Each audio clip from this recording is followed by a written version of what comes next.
When me and my troublemaking friends were 13 years old, one of the many rowdy and mischievous things we would do would be Saturday night ding-dong ditch sessions. 10 years ago, we all lived on the same block in a typical suburban neighborhood. At the time, there were a lot less houses and more woods though. I'm going to make up names for my friends for the case of this story. There was Mark, James, and Matt. Either Mark or James were usually the ones to go up to the houses and ring the bells. Matt and I, on the other hand, would usually find hiding spots right away. We hit about 5 or 6 houses. I remember all of the men who answered the doors gave pretty much the same reactions. They'd step out onto the stoop, one or two would yell something, and then they'd walk back inside. For a couple of houses, we'd ring the bell again for a better reaction. One guy yelled he was calling the cops the second time, so when he shut his door, we all booked it down the street and went to the next block over. As I mentioned, 10 years ago in this neighborhood, there were patches of wood sitting where houses sit today.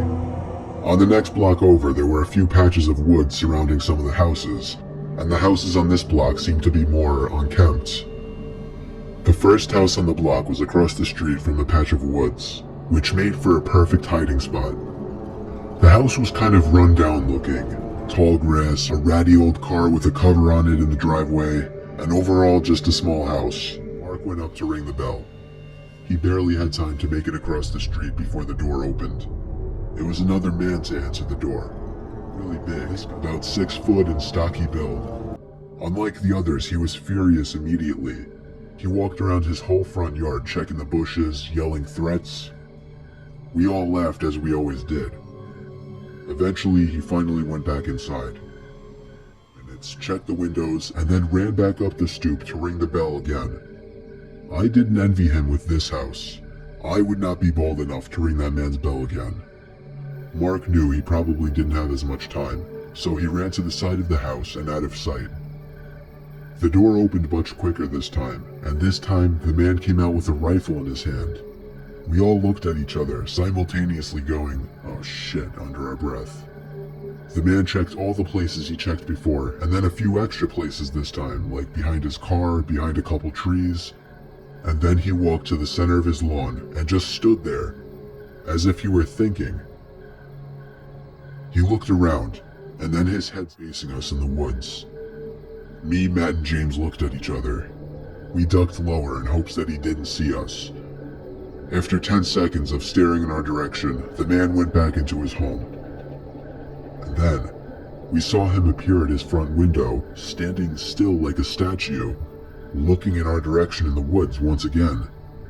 We saw Mark creeping back over to the man's front door, but there was nothing we could do. We were too afraid to move or yell anything. Mark rang the bell once again and ran for it. The man didn't move though, at least not for another minute. Then he turned and walked away from the window. We didn't see Mark again, but we were still too nervous to move or say anything. The next thing I remember, we heard Mark's voice from across the street yelling, "Run." We didn't understand until we heard someone running up from behind us, realizing upon turning our heads that it was the man from across the street with his rifle in hand, pointed at us. We ran like little prey from a predator to Mark, who was waiting for us across the street. We ran for blocks until we were sure we lost him. Mark explained that he yelled when he saw the man sneaking across the street into the patch of woods with his gun. We didn't report him or any of what happened. We just told a few friends and that was it. Luckily the house was many blocks from us, so we never really had to pass it again.